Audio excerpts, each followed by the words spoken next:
All right, so we've been spending a bunch of time thinking like mathematicians, trying to figure out exactly why everything works. And today we're going to go back to being engineers and just doing things and not worrying about whether they work or not. Right? So we've done all of this sort of theorem proving about strong duality and sort of this formal notion of duals. Now that we know that it's true, we don't really need to worry about it anymore. And the question we're going to be focusing on for now is, how do I take a dual? What does it tell me about a problem that I'm working on? So I've drawn up this table, which you already have in your notes from last time, about sort of the cookbook for transforming from a primal problem into a dual problem. Okay.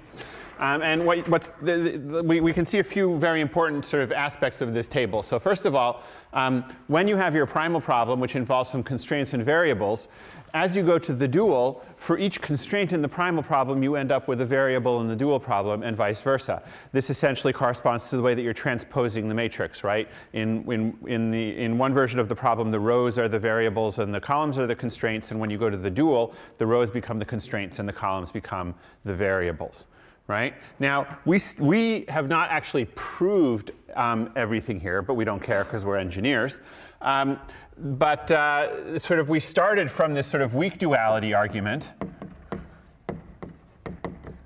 where we had a problem AX equals, where we had a problem where we wanted to minimize CX, where AX was equal to B and X was greater than or equal to 0. Right? And so we had this idea of working with a lower bound. Right? Where we wanted to arrange for YB, which was going to be equal to YAX, to be less than or equal to CX. So we wanted to find a Y and have it satisfy constraints so that when we looked at its objective value against B, we got something which was a lower bound on CX. And what this required, since the x's were required to be greater than or equal to 0, right? In order to have the lower bound work, we needed to ensure that YA was less than or equal to C. Right? Because then when we had this equation and we multiplied it by positive coefficients, we preserved the inequality in the right direction. We had a lower bound.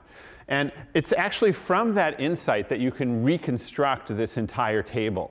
Right? You don't have to prove each thing separately. But if you just remember the direction in which these bounds need to go, then everything works out sort of sensibly. So for example, this sort of covers the just one row of the table. Right?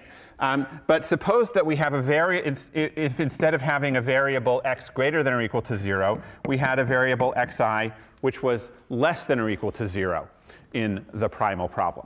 What would that do to the corresponding constraint that we wanted to put on the dual problem if we wanted to continue to have a lower bound in our problem?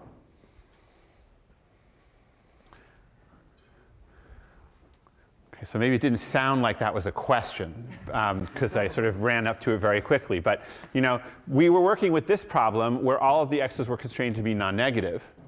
And we arrived at this kind of constraint on the dual variables in order to get our lower bound. Now, if instead we had constraints that forced the x's to be non-positive, then what would we need to require of the dual variables in order to continue to get the lower bound we want for this minimization problem? Yes? Exactly. So if we have a variable xi which is greater than or equal to 0, then we're going to want ya to be greater than or equal to c at that variable. So I can sort of, if I wanted to look at a specific column, right? Because that way, right, if I end up in this column with something which is bigger than ci, but then I multiply it over here by xi, then it flips the direction of the inequality and gives me a lower bound that I need for weak duality. Does that make sense? And so now suppose that instead I tell you that xi is actually unrestricted in sign. So xi could be anything. If I want to get a lower bound, what do I have to arrange to be true of YA?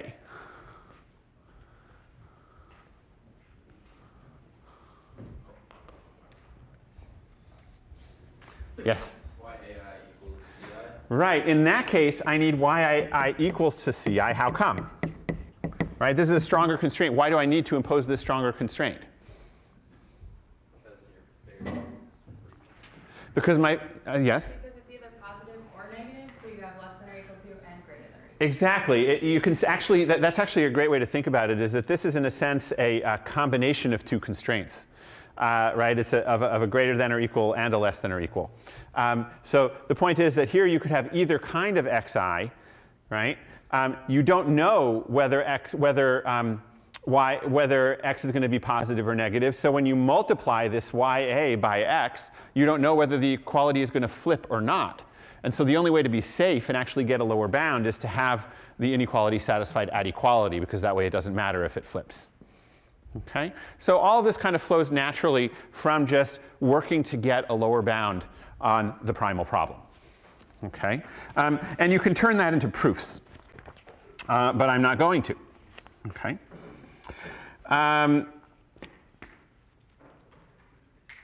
Right. Another thing to note, and we just saw an example of this, that as we tighten a primal, we get a looser dual. Okay? If we add constraints to the primal, we end up removing, we end up giving more flexibility to the dual. So let's think about that in a couple of different ways. So first of all, if I have a variable which in the primal is unrestricted in sign, right? And I suddenly change that primal to make the variable be required to be non-negative, what does that do in the dual? Well, it takes me from a dual constraint that had an equality into a dual constraint that just has an inequality. So going from looser primal to tighter primal corresponds to going from tighter dual to looser dual. Now, does that make sense given our objective functions? Well, yes, because if I tighten the primal, right, I make it harder to, I remove some of the possibilities from the primal. So what's going to happen to the value of the objective function? It's going to rise, right? Or it may rise if I suddenly rule out the old optimum. Okay. Well, if the value of the primal optimum is rising, then also the value of the dual optimum is rising. Why does that make sense?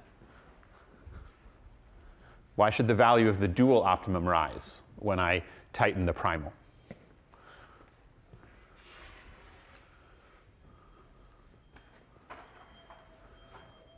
Yes? Well, that's why it formally happens, right? That we know that the value of the dual is equal to the value of the primal.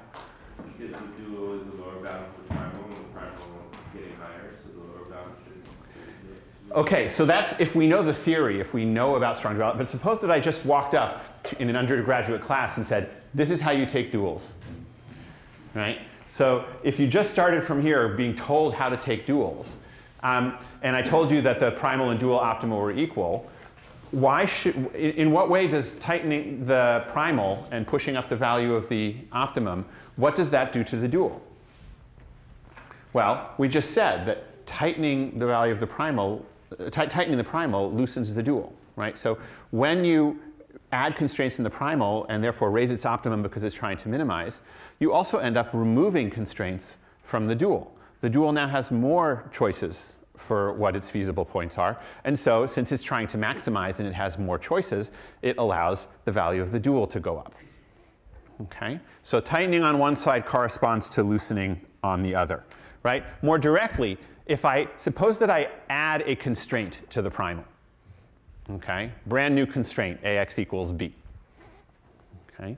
What is the effect of that on the primal and the dual?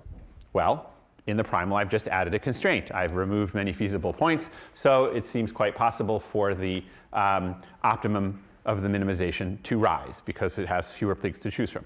What happens on the dual side when I add a constraint in the primal? Yeah? You add a I had a variable in the dual. Well, that's great for the dual, right? It has an extra degree of freedom. It has, again, more ways to satisfy its constraints. I haven't added any constraints. I've just given it another variable. So it's going to have a larger space of solutions, and so its maximization objective is going to become easier, and it will go up. Okay? So that's the way to think about this picture. Now we're going to spend some time actually using this table by actually taking some duals. So let's do dual example number 1.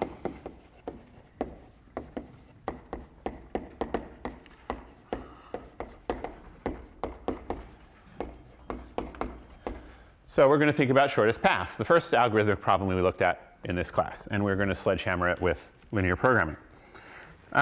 So there are many ways to formulate a shortest path problem as a linear program. I'm going to pick one that nicely demonstrates what I'm trying to demonstrate to you. So this is going to be sort of the physics version of shortest paths. What I'm going to do is I'm going to take my graph and I'm going to send off to the manufacturing shop and I'm going to have it make a bunch of little wood blocks for the vertices, and I'm going to connect each pair of vertices by a string of the appropriate length between the endpoints. So now, in order to find the shortest path from S to T, I'm just going to grab S and I'm going to lift up the graph. And all of the other vertices are going to dangle down until T comes off of the table. And then I claim that the actual height difference between S and T is going to be equal to the shortest path length from S to T. Why is that?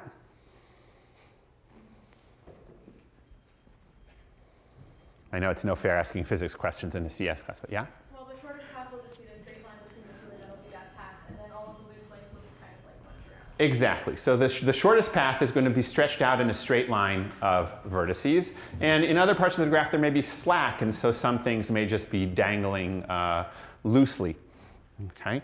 And we can formalize that with some variables.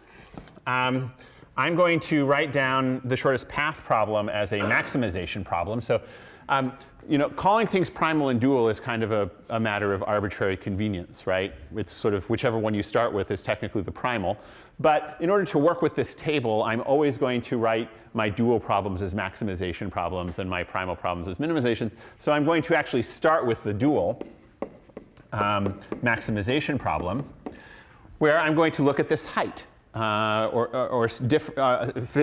Just sort of height difference between T and S. So I'm going to maximize W. I'm going to have some variables which measure the heights of things, or rather the depths of things hanging down from S. So dj minus di less than or equal to Cij for all edges I and j. I claim that this is a valid statement of the shortest path problem that corresponds to the physics that we just described. Okay, so what am I requiring here? Why does this capture shortest paths?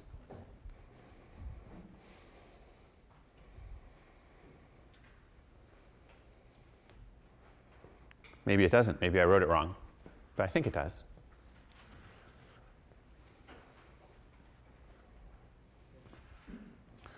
Yes? Price function. This is, in a sense, a price function, right? This is sort of the way we talked about prices when we were doing min-cost flows, right? And what was this particular constraint? What did we call this class of constraints on these price functions? Yeah? Positivity of non-reduced cost? Yes, and we inferred that from the simple triangle inequality, right?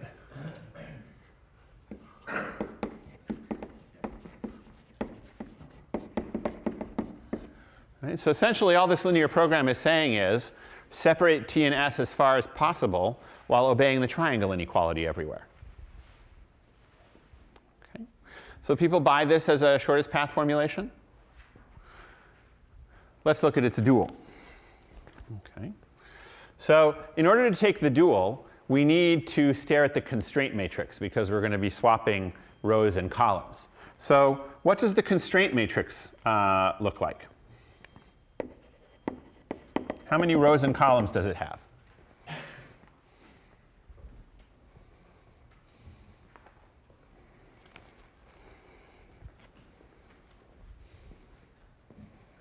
what do its rows and columns correspond to?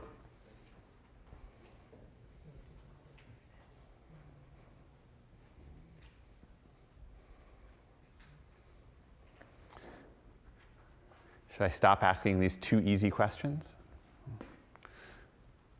Yeah? There's a column for every vertex. Right? A row for every edge. Exactly. So the rows are indexed by pairs of vertices because there's one, they're indexed by constraints, right? So for each constraint involving vertex j and vertex I, we're going to have one row. And the columns are going to be indexed by the vertices I. Okay. And now, what goes in the matrix at a position I and j? A 1 and a negative 1, right? So each constraint has a 1 and a negative 1 somewhere. So actually, let me just say if j is here and I is here, then we'll have +1 here and -1 here. Yes? And this gets multiplied by the D matrix and is then required to be less than or equal to the Cij matrix, or the Cij vector. Yes? Is everybody happy with the matrix? OK. So now what happens? Sorry, a question? No. OK. Yes? Actually, this is one per edge, right? So yes, or per directed edge. So if you have an undirected graph, then you'll have one constraint in each direction. If you just have a directed graph, then you just get one constraint per directed edge. Okay? So what happens when we take the dual? Okay, so I guess for that, I should take a new board.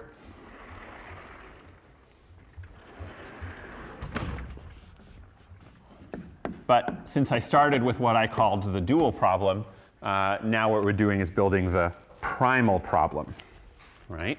So we always start by asking, what lists of variables do we need, right? So if we had this dual problem, how do we need to index the variables in the primal problem?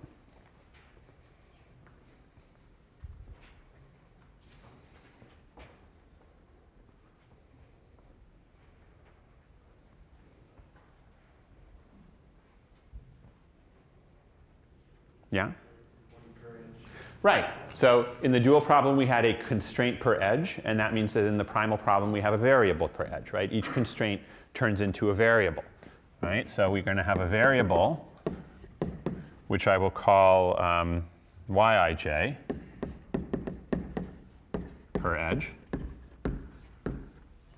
Okay. And once we've written down the variables, then we have enough to write down the objective function. So what's the objective function going to be in this primal problem?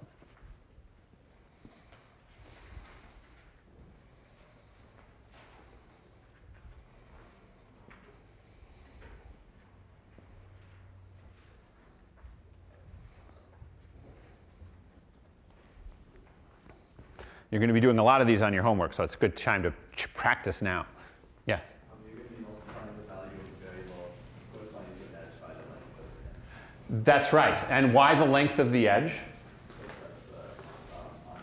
Right. That's the constraint on the right-hand side, right? So again, in this dualization process, the constraints on the right-hand side of the dual turn into the coefficients of the objective function in the primal. And so since the dual problem was a maximization problem, here we're going to have a minimization problem in the primal. And our objective vector is simply the constraint vector from the dual problem. Okay? So that's pretty straightforward. Now, what can we say about these variables in terms of their signs, right? Non-negative, non-positive, or unrestricted. What sort of sign constraints are we going to impose on the y variables?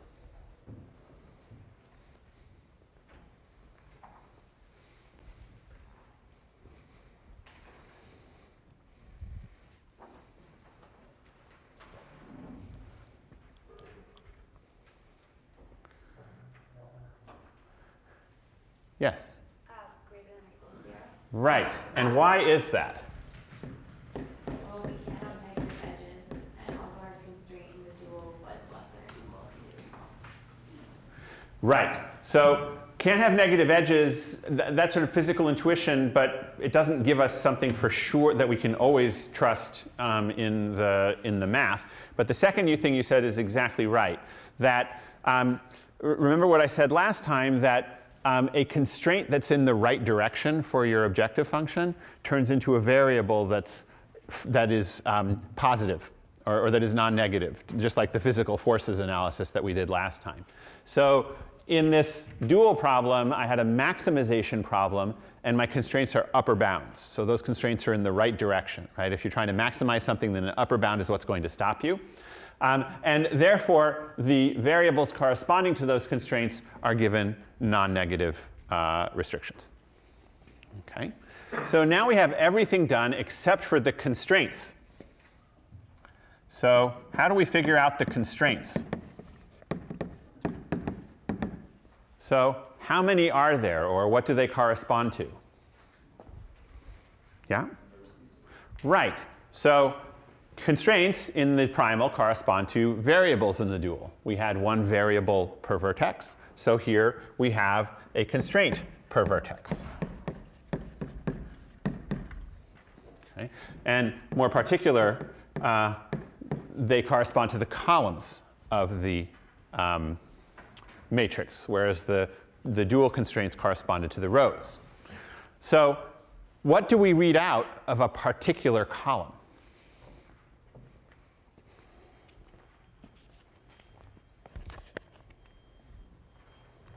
Right? In order to write down a constraint, I need to go look at a particular column of this vertex. What do I see there in a particular column? Yes? The column gives all of the in and out, possible in and out flows of the vertex. Exactly. The column has these pluses and minus ones in it, right? And a bunch of zeros. What do the pluses and minus ones correspond to? Well, there's a plus one at every edge, right? Remember that the rows correspond to edges, right? So there is a plus one for an edge that is incoming, right? And a minus one for an edge that is outgoing, right?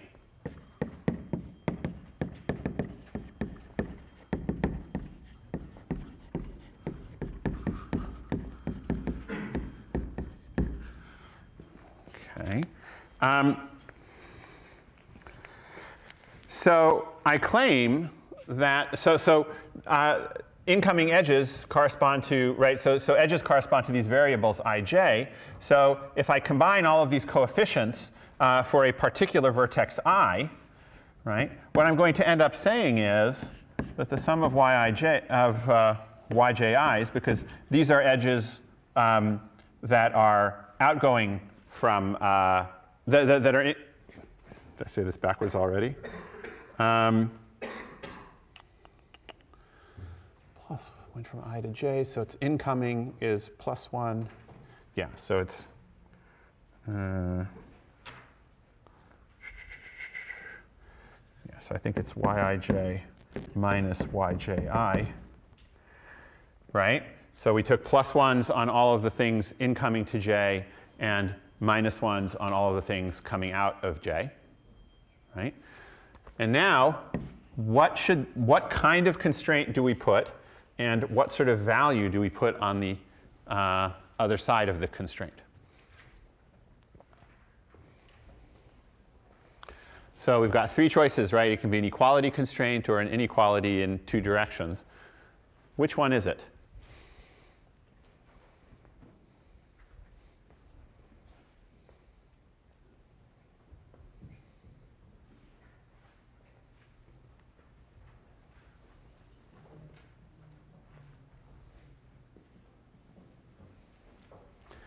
Yes? Equal and 0. Okay, I guess I gave the 0 away, huh? All right. How come? Y equal and Y 0? Yeah? If you look at the W, the coefficients on D to the J, is 0, except for the cases of I equals S and T. Good. So this 0 comes from the dual objective function, right? Right. So in the dual objective function, it's almost all 0 coefficients. There are some exceptions at S and T. So we're going to need to think about that. OK? So this is for J not equal to S or T. Now, why the equality as opposed to an inequality?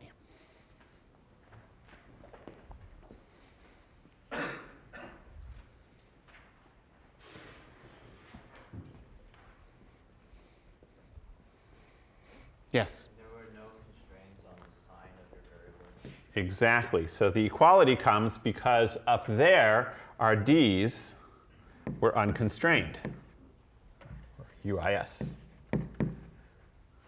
Right? So unconstrained variables make for equality constraints in the objective function. Now, as you pointed out, there are some exceptions at S and T. So what do we have to change for the S and T variables?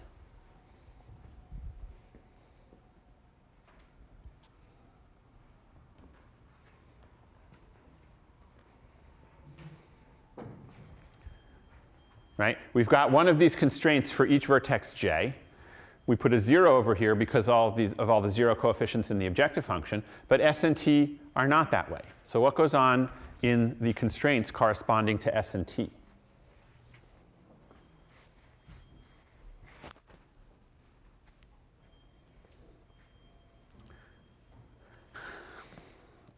If you're not sure, you might want to ask a question. Maybe I can clarify some things. Yeah? Right. So in fact, what we have here is 0 for all of the other j's, but then +1 for j equal t, and -1 for j equals s. Right? Sorry, I have to mark that I got this backwards in here. OK. What does that mean? Why do we have a +1 at t and a -1 at s? So now we've actually finished writing down the entire dual linear program. Right? We accreted it a step at a time. We've got the variables. We've got the objective function. We know whether the signs of the variables. And we have all of the constraints. So after you go through this mechanical process of creating the dual, the next step is to stand back and say, what does the dual mean? Right? So we had a primal that sort of meant shortest path problem via triangle inequalities. Can we understand what the dual means? We've got a thing per edge, and we're summing some things for edges going into and out of each vertex. Yeah? Exactly. So this turns out to be a min-cost flow problem. Specifically, what flow? Right? It's not a min-cost max flow problem. We're not trying to maximize a flow. What are we trying to do? Yeah? Right. So what we're asking is, what is the minimum cost of sending 1 unit of flow from S to T? So if somebody told you to send 1 unit of flow from S to T, and notice there are no capacity constraints here, right? So if somebody told you to send a flow from S to T at minimum cost, how would you do it?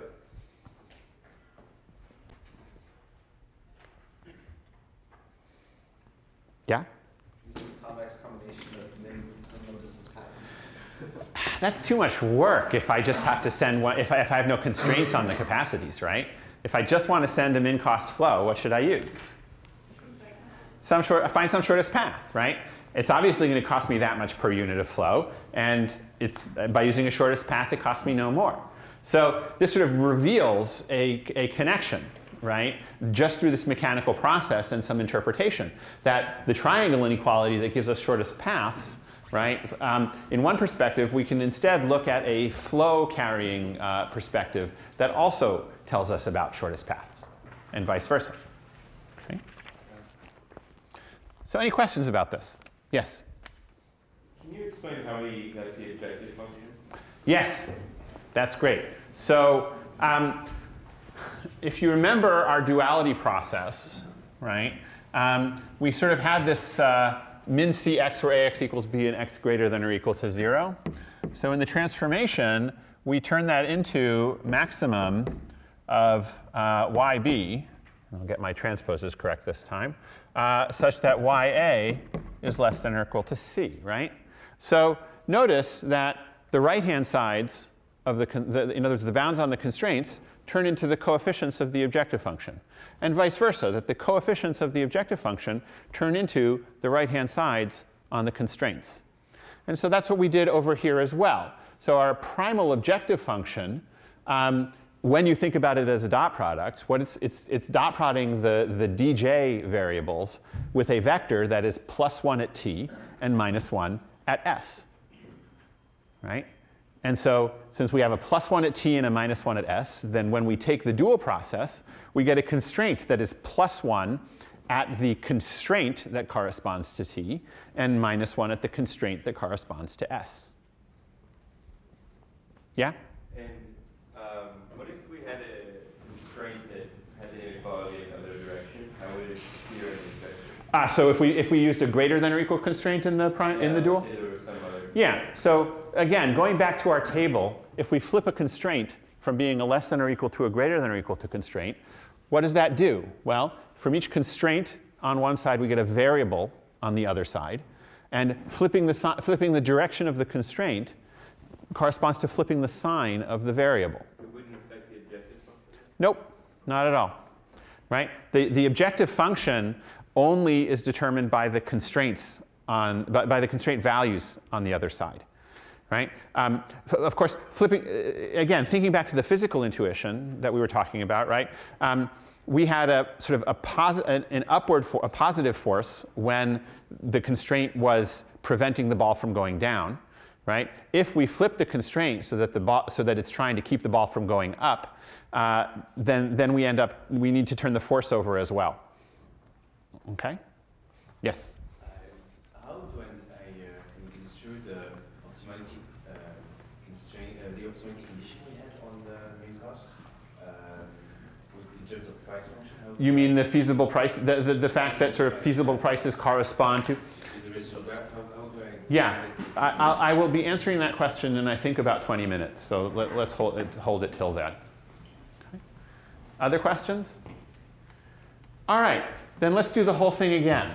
We'll take another dual of another. Actually, before we do that, let me introduce another useful concept, which is complementary slackness.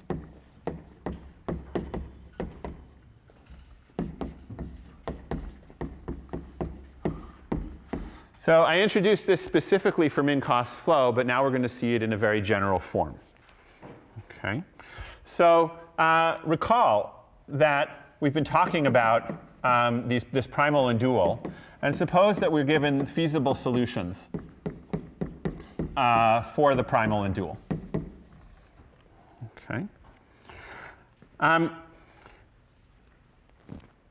We sort of articulated the whole rationale for the dual was in terms of getting lower bounds on the primal, right? And the way in which these two linear programs bound each other. So it's sort of natural to talk about the difference between the bounds, namely cx minus yb, as the so-called duality gap.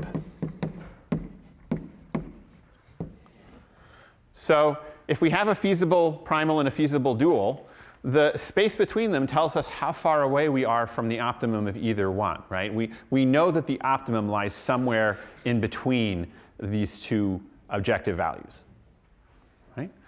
In particular, we know that if they're equal, then we've clamped the optimum at exactly the right spot. We know what the optimum is. So I'm just going to write that out in a particular way. If we go back to our original primal and dual, the primal already had this equality, right? So the primal was ax equals b and x greater than or equal to 0. I'm going to rewrite the dual in a similar form. It was ya less than or equal to c, But instead, I'm going to write it as ya plus s equal to c, and s is greater than or equal to 0. Okay, so this is, in our canonical form, we said ya less than or equal to c. Here I'm just introducing slack variables so that I can talk about equality constraints instead. So I sort of moved into two sort of standard forms. Okay. So notice that once I've written things this way, all the x's and s's are non-negative when I have feasible solutions. And so now the key claim is that we have equivalence between a few different statements. One is that x and y are optimal. Okay, so we're going to give some other optimality conditions. Well, another way to see that, to have this be true is just if Sx, the dot products of the slacks, are 0. Okay. And equivalent to this is just having all of the individual products be equal to 0 for all I. Okay. Or equivalently, whenever a slack variable is loose, it implies the corresponding primal variable is equal to 0. Okay.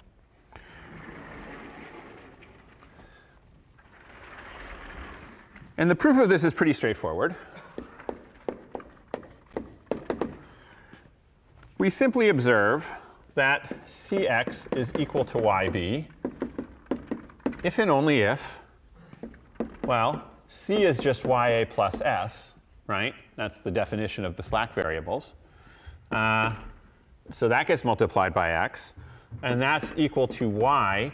And now B is just Ax, right? So this equality comes from the dual linear program. And this equality comes from the primal linear program. Right? And so now I have a yax on both sides, and I cancel them. So I'm left with Sx equal to 0. Okay. So another way to put this is that is to notice that just Sx is equal to Cx minus Yb. It is the duality gap.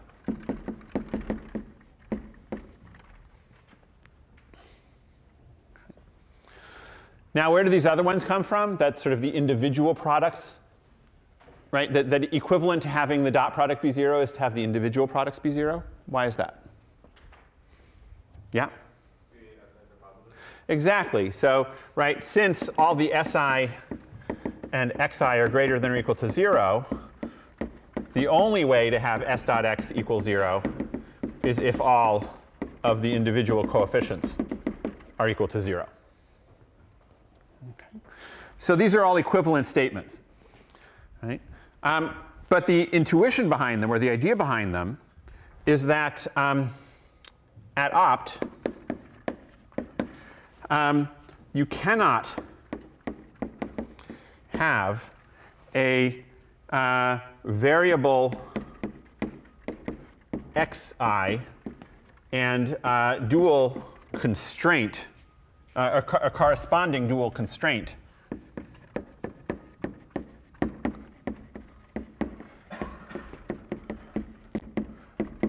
Si loose at the same time. And this is why it's called complementary slackness, is that you cannot have both the variable x, which is slack when it's away from 0, and the corresponding constraint, whose slackness is measured by s. They can't both be away from 0 at the same time. Okay? And this actually corresponds to the physical intuition where we said a wall cannot push on the ball unless the ball is touching the wall. Right? If the ball is not touching the wall, that means that the dual constraint is loose. Right? And if the dual constraint is loose, then there can't be any force from that wall pushing on the ball. Okay. Now, you can generalize this to arbitrary linear programs.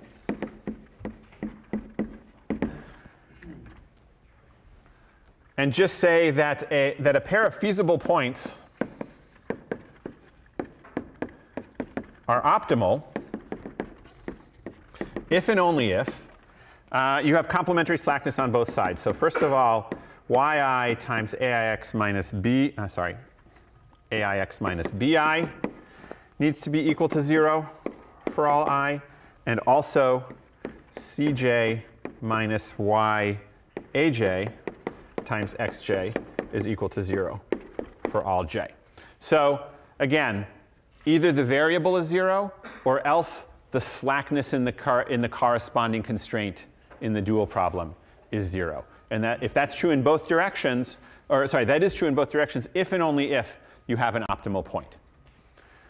Okay, so this provides an often convenient way to notice that you're optimal. In fact, a lot of the linear programming algorithms essentially work by trying to squash down this duality gap. They fiddle with the x's and y's in order to make the duality gap small, and when they collide, then they have found the optimum.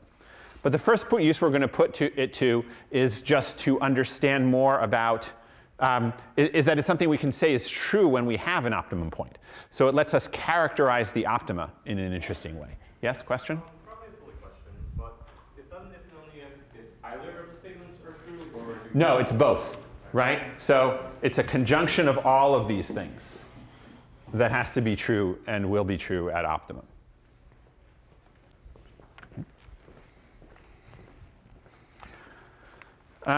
And you can prove this generalization much the way I proved the special case. So I will leave that to you.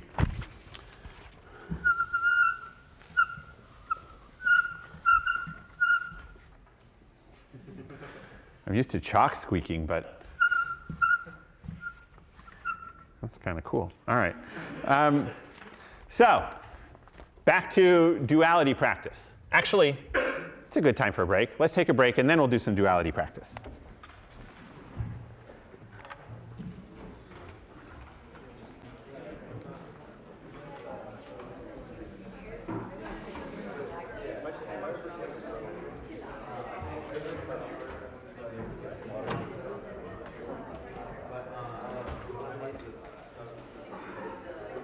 Hi there.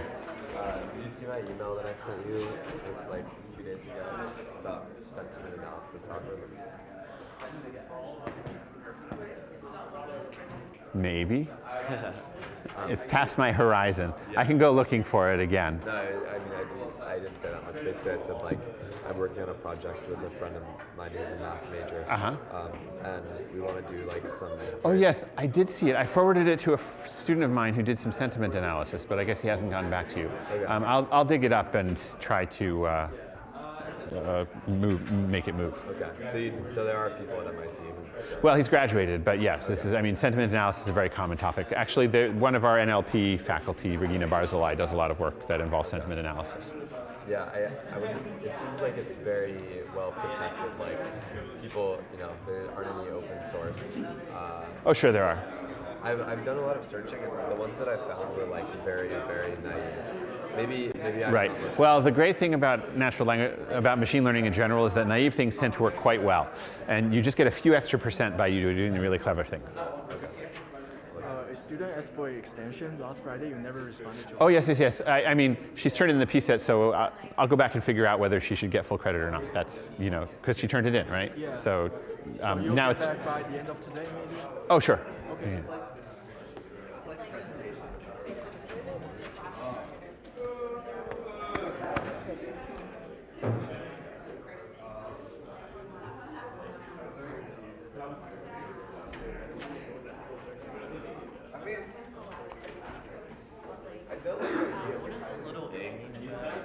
Oh, that's just the little a is a row of the constraint matrix, and the big A is a column of the constraint matrix.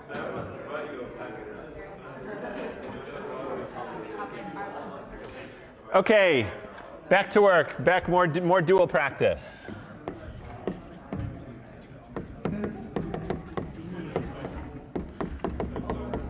So now that we've done shortest paths, which was the first problem that we saw, we're going to move on to the next problem that we saw, which was max flow. So let's take a dual of a max flow problem. So I'm actually going to make my life somewhat simpler by instead modifying it to a circulation problem.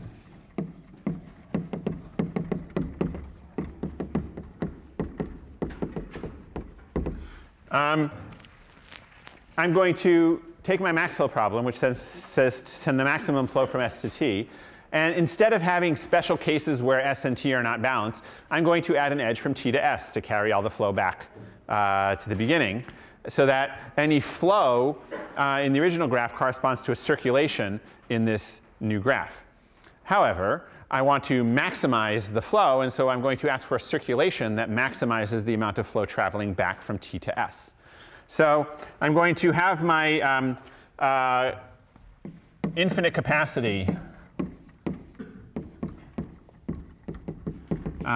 TS arc, and then I'm going to ask to maximize the flow from T to S. Okay. And now I have to, and so I'm going to have these XVW variables to represent the flow from vertex V to vertex W, and we're going to use the gross flow formulation. That is, I'm not going to define a skew symmetric flow. I'm just going to talk about the amount of flow on each vertex, on each edge in a particular direction. Okay, so with that formulation, my balance constraints simply require that the sum over all other vertices of the flow going from V to W minus the flow going from W to V should be equal to 0, right? That's my balance constraint. Right? Actually, let me move this over so I have room to draw my matrix.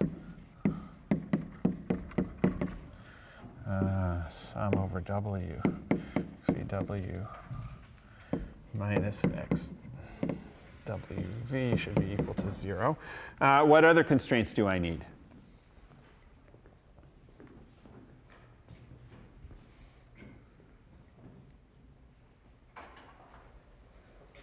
If I want to specify a max flow feasibility condition.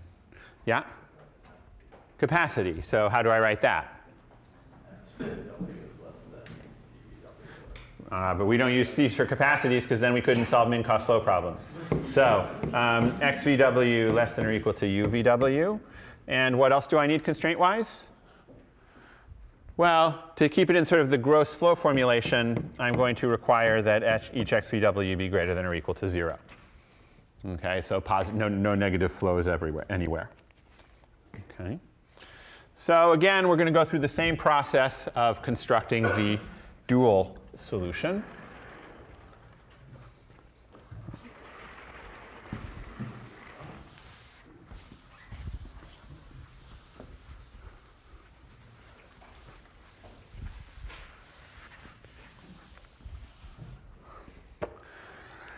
So what are the steps? Well, first step, you can do these things in different orders, but let's think about what our matrix A looks like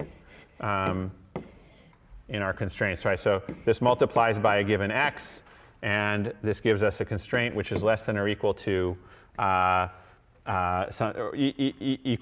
equal to or less than or equal to or greater than or equal to some stuff, right? And what goes on this side? Well, we've got the zeros, and we've got these UVWs, right? So that's the shape of our problem. So what's in A? What sort of coefficients do we see in the A matrix? Well, again, for starters, what are the rows and columns of this A matrix? Yeah? You have rows corresponding to each of the constraints, so you have one for each of the W's for the sum of the flow being down. Good. So I have these balanced constraint rows, right? And I also have these capacity constraint rows. One for each, right? One row for each constraint.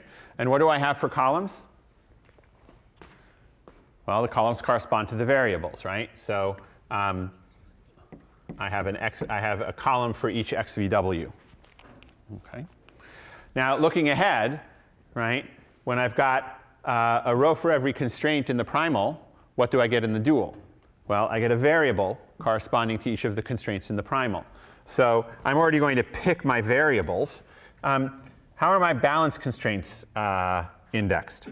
Well, my balance constraints, there's one of them for each v, right? And so I'm going to write a zv variable to go with each balance constraint. And how about my capacity constraints? How should those be indexed?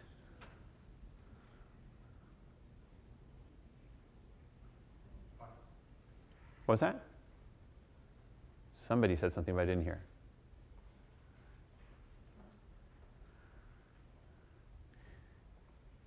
Right? How many of these capacity constraints do I have? M, one per edge, right? And so, again, when I switch to the dual, I end up with one variable for each capacity constraint. Okay? So each constraint turns into a variable. Each variable turns into a constraint. So now that I've got my variables, I can start talking about the dual problem, right? So I have a ZV per capacity constraint, per balance constraint.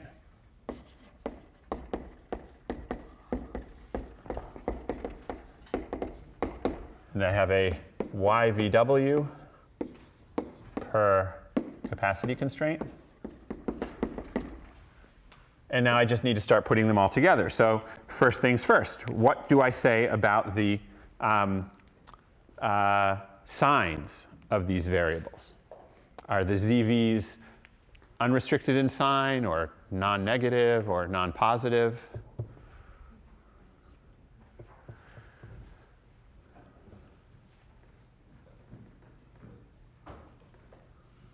How do I decide?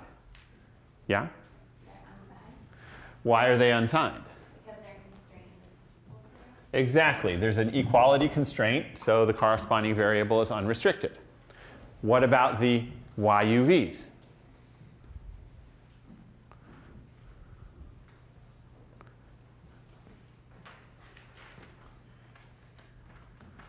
Isn't it nice to be going back to cookbook methods after all that theorem proving? You just got to look at the table and it tells you what to do, right? Yes? So you have both kinds. Are you giving two different variable constraints? When you say I have both kinds, what do you mean? You have both an upper bound and lower bound in X. So you are right, but also not right. Okay? So indeed, I have an upper bound on the x's and I have a lower bound on the x's. But if you'll notice, we treat this kind of lower bound on the x's special. Right? This is just one of the non-negativity constraints. So there's a natural question to ask, which is, if I didn't treat it as a non-negativity constraint, but instead treated it as a constraint that needed to be dualized, what would happen? And I encourage you to do that exercise, because it will be illuminating about what's going on when you do duality. Okay? But for the cookbook, we just remember these greater than or equal to 0 constraints are not treated like the other lower bounds. Okay? They get carried over differently. So what does that say about the direction of the YUV variables? How do we decide?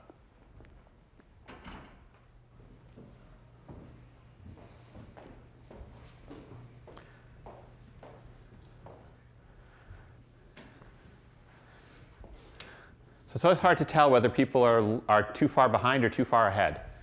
Is this too easy a question, or are you lost? Or I need some input.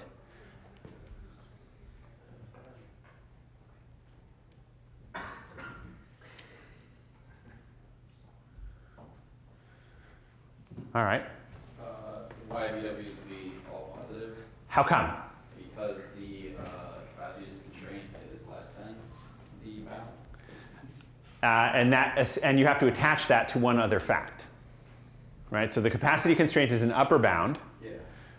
And that combines with the fact that we're doing a maximization. Yeah, so we're going for the right? So it's the right direction of constraint given the type of objective function that we have. So if the constraint is in the proper direction, the corresponding variables are also in the right direction. They're made non-negative. Okay? So now we've got the variable classification. Let's take a look at the objective function. So softball question, should it be a min or a max? Min, right? That's pretty easy. Okay. And what is going to be the form of the objective function?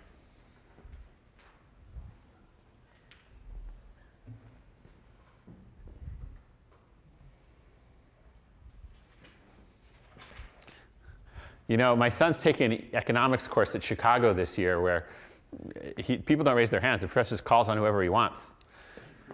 If I don't get enough hand raising, I might have to innovate in that direction. Right? Yeah?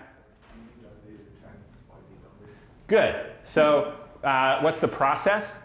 We go and look at in order to get the objective function in the dual, we look at the coefficient vector, the constraint vector in the primal. Right? The constraint vector has zeros and has UVWs. What do the zeros multiply?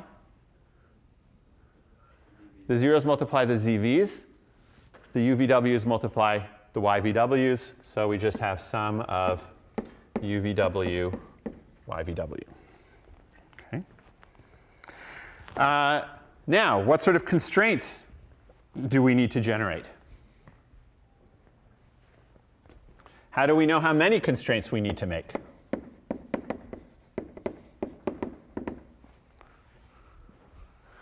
Well, we make one constraint for each variable in the primal, right? So what are these constraints going to be?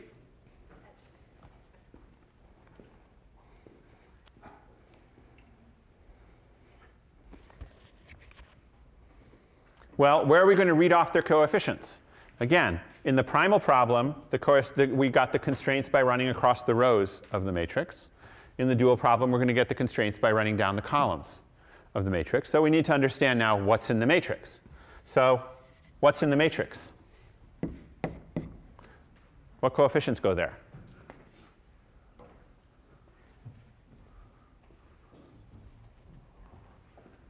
Yeah?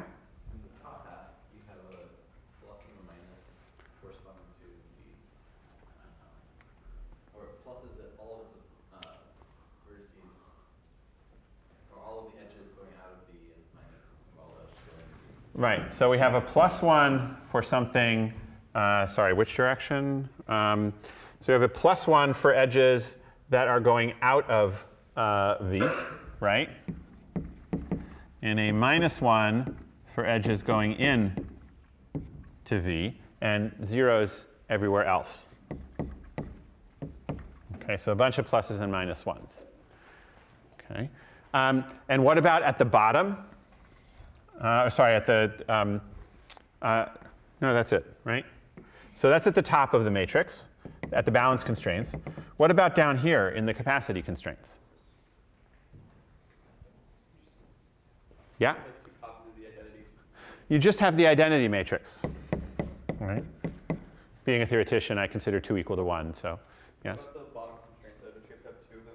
Or one of them has the 0 part and one has the, like one of them has the greater than or equal to 0 part and one has the less than? No, because again, right, special, this is a constraint, but we do not put it into the constraint matrix. Instead, we put it into our characterization of the variables.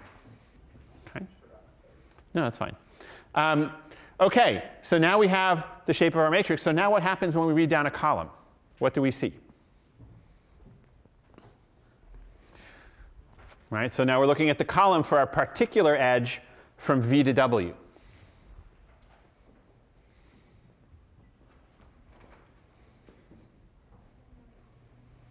Yeah? So you get ZV minus ZW plus YV.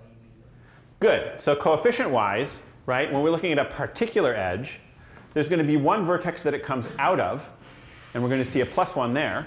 And there's going to be one vertex that it goes into, and we'll see a -1 there. And then we'll hit the identity matrix somewhere. So there's going to be exactly 3 non-zero terms. Up on the top, there's going to be 2 corresponding to ZV and ZW. And on the bottom, there's going to be 1 corresponding to YVW. So we write that all down. And what we get is Z sub V minus Z sub W plus YVW is the shape of the, is what we get out of the column. Now again, we need the, no hints this time. Okay, we need a direction of constraint, and we need a value. So what is the direction of the constraint?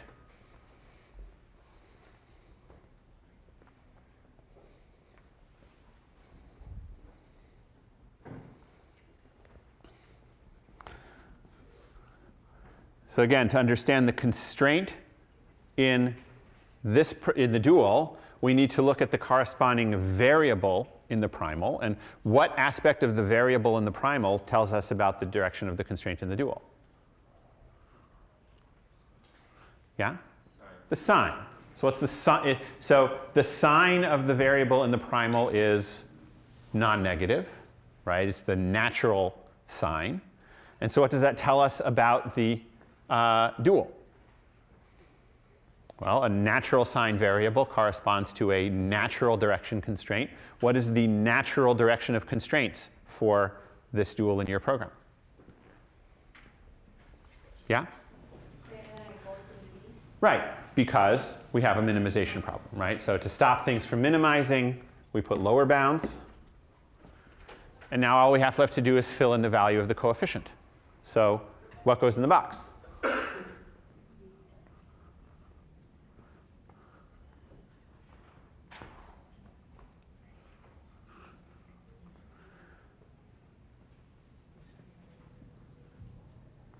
Right? Again, this is the constraint vector for the dual. Where do we find the constraint vector for the dual in the primal?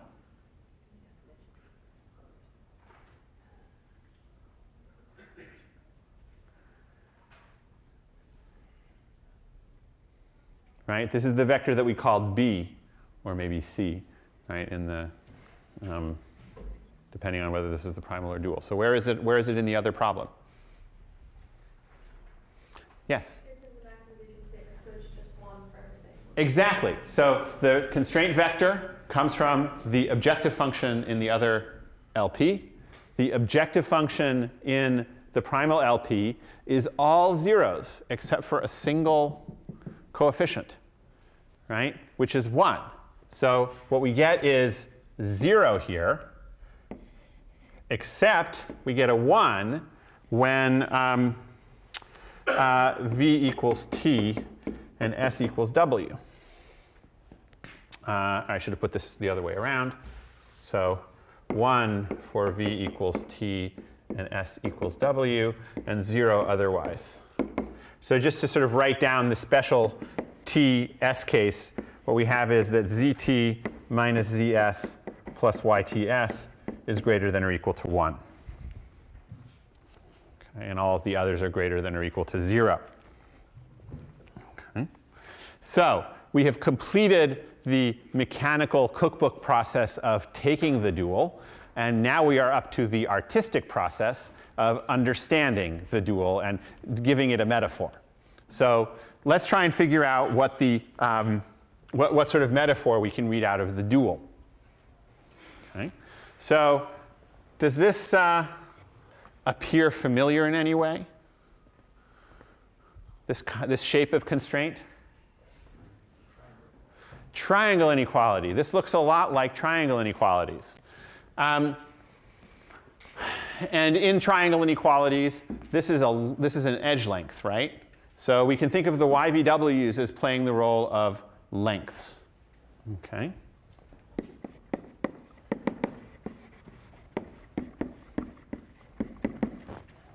Okay. Now notice that we're also going to need YTS to be equal to 0. Why is it going to be important for YTS to be equal to 0? Yeah? Really, it just shouldn't be there because there's no capacity constraint for that edge. Yes, although again, in a sort of a lovely sort of example of how duality works, when we said no capacity constraint, what we meant was, what I actually said was infinite capacity, right? So if I have UTS equal infinity, and I now make YTS not equal to 0, I'm going to get an infinite value for this minimization. I obviously don't want to do that, right? So whatever the optimum is, it's going to set YTS equal to 0. Okay? So I can assume that YTS equals 0. And so once I assume that YTS is equal to 0, that simplifies this special equation to just say that ZT minus ZS should be greater than or equal to 1. And what are the roles of the z's here? Again, thinking in terms of triangle inequalities.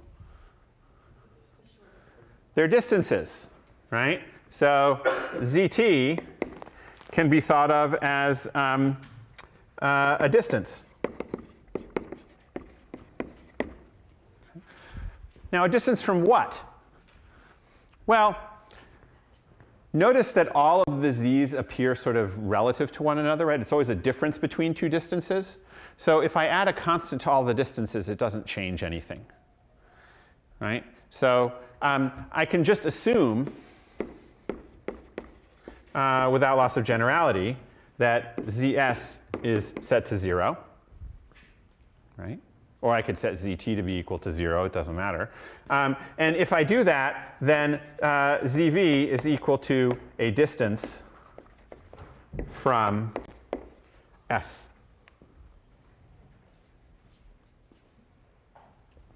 Okay. So this gives a sort of intuitive explanation to the variables.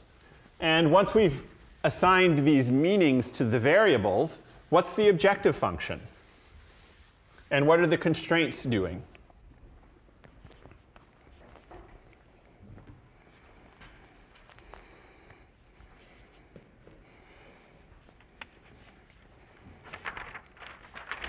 That's wrong.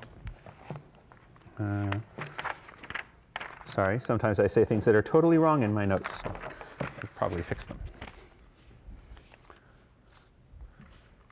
So with this interpretation on the variables, what's an English language description of what the dual problem is trying to do?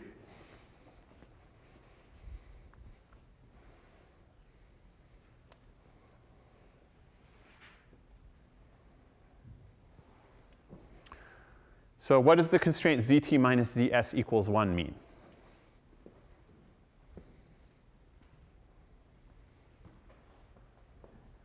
Yeah? All right. If I tell you you must make zt minus zs greater than or equal to 1, right? What am I telling you? Yeah? You must have like distance between the two. You must establish a distance between t and s. They have to be a certain distance apart, right? So in this problem, you get to pick the edge lengths, but your restriction is that you have to keep t and s apart from each other. Yes? Now, that's my constraint. What am I trying to optimize? So we actually stumbled across this a little bit. We touched upon this briefly before, right? I said yvw is a length, right? Length of a pipe that's carrying stuff.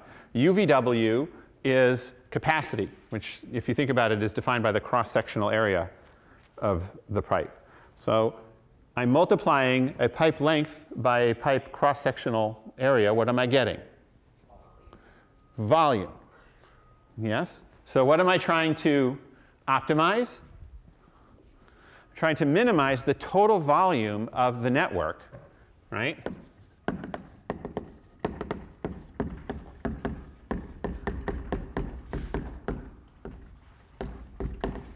To separate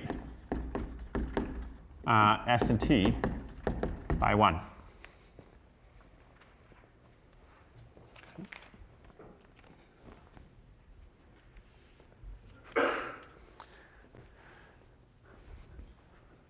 Any questions? All right. So let's play with this a little bit.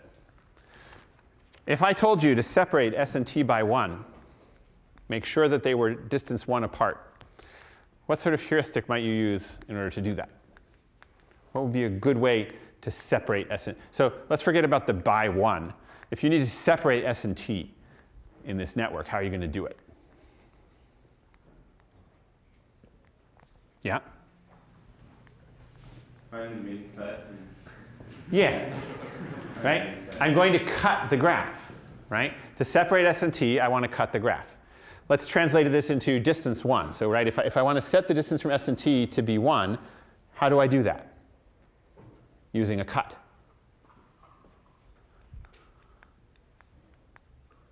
Yeah? If an edge on the cut is equal to the edge we're removing, the difference on the edge by 1. Exactly. So heuristic, right? A way to solve this problem find a cut and assign YVW equals 1 on the cut, right? If you have to cross a cut edge of length 1 to get from S to T, then of course you are separating S and T by distance 1. Okay? What is the value of the objective function if I do this? Yeah? Right. It's just equal to the sum over VW in the cut of UVW. Right? It's the cross-sectional capacity of the entire cut.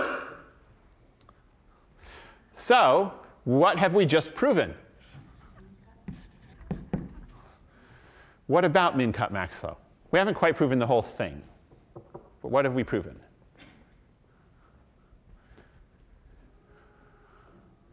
Right? Because what we've done here is we haven't said that this is the optimum way to separate things, but we've said that this is a way to separate things. Yeah?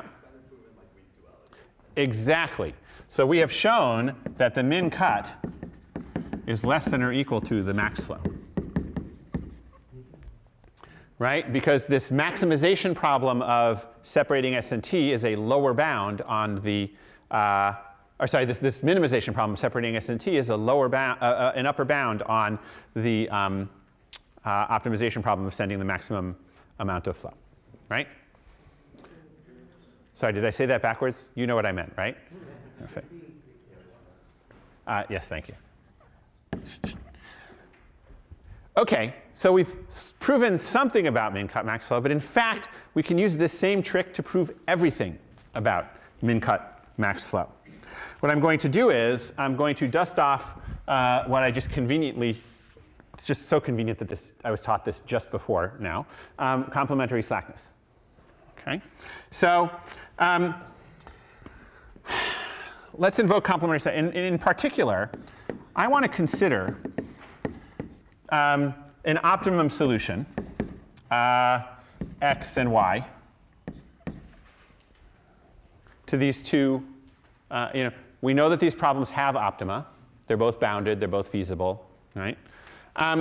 So given this x and y, let's let the set S be equal to all of the.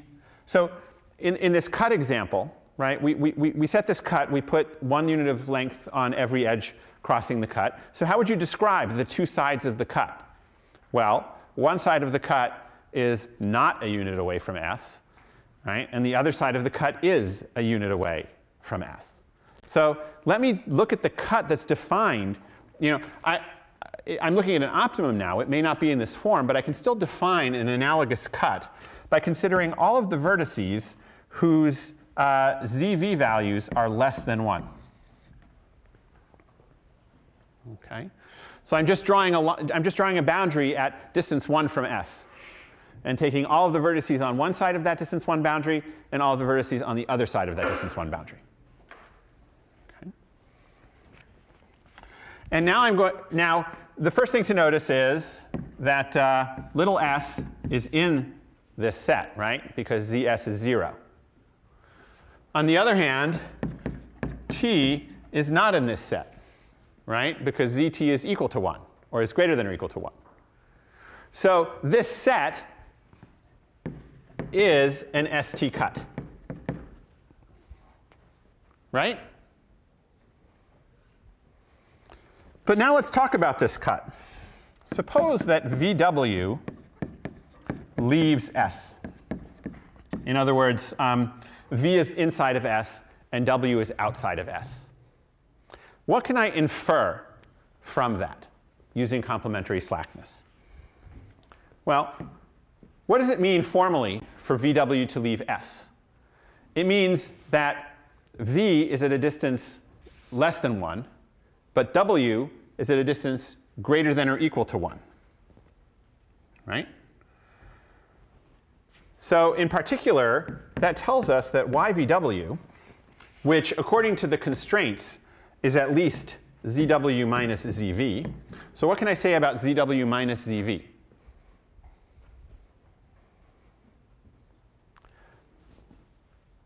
Yeah? It's positive, right? I've just told you that W is outside S and V is inside, so their distances have to be different. Okay? So YVW is greater than 0. Now, what does that tell me from complementary slackness?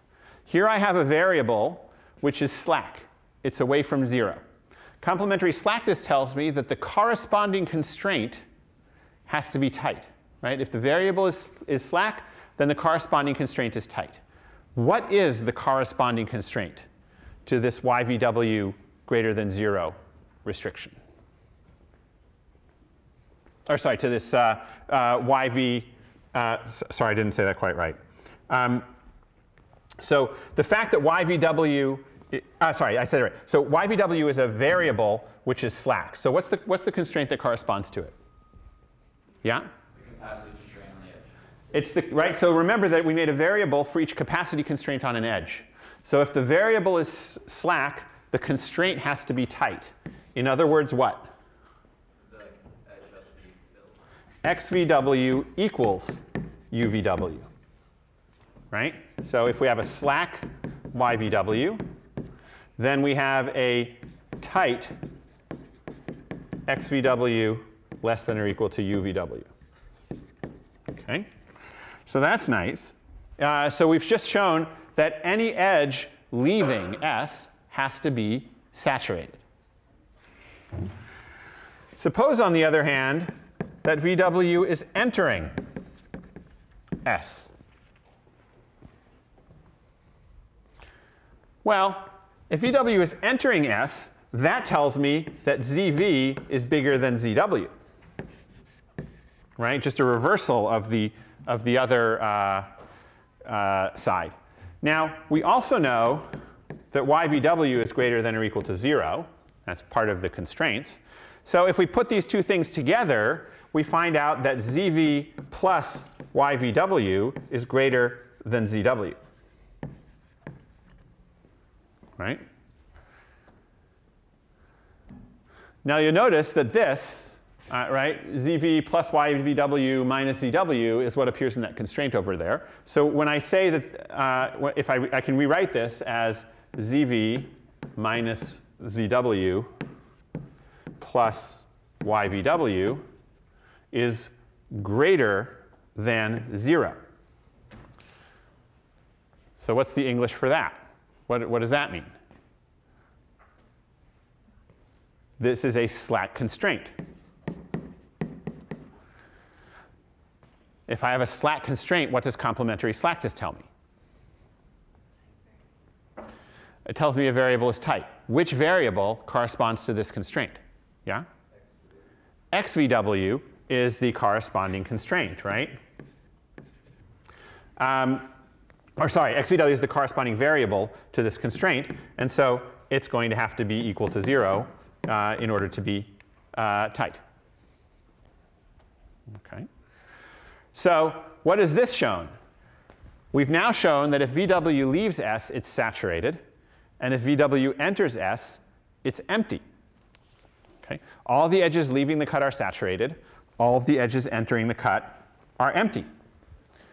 So now we just leverage the fact that we know from a long time ago that the amount of flow crossing a cut, an ST cut, is equal to the value of the flow. Right? We know that flow is conserved across cuts. So how much flow is crossing this cut? An amount equal to the capacity of edges going across the cut. So this cut is saturated. And what that means is that the flow value is equal to the cut value. So just by this little application of complementary slackness, we have identified a max flow min cut, a cut whose value is equal to the flow. And that proves that there is always a cut whose value is equal to the value of the flow, which proves that max flow is equal to min cut. So max flow min cut, that sort of very prestigious theorem from the 1960s, turns out to just be a special case of LP duality, okay, and our lovely sledgehammer. So now you've seen some duals. You're going to take a lot more of them this week in homework. On Wednesday, we're finally going to start talking about algorithms for linear programming.